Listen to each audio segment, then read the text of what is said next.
কুড়িগাছি তরুণ সংঘের পরিচালনায় বিগত কয়েক বছরের ন্যায় এবছরেও আমরা শ্রী শ্রী রাধাকৃষ্ণের রাস উৎসব ও মেলার আয়োজন করেছি।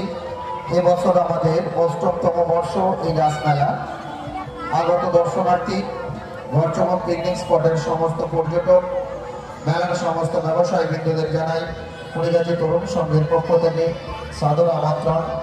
আমাদের মেলার প্রবেশ পথ খুলে দেওয়া হয়েছে, আপনারা মেলা দর্শন করুন, অপর দর্শনার্থীদের দর্শন করার সুযোগ করে দেন।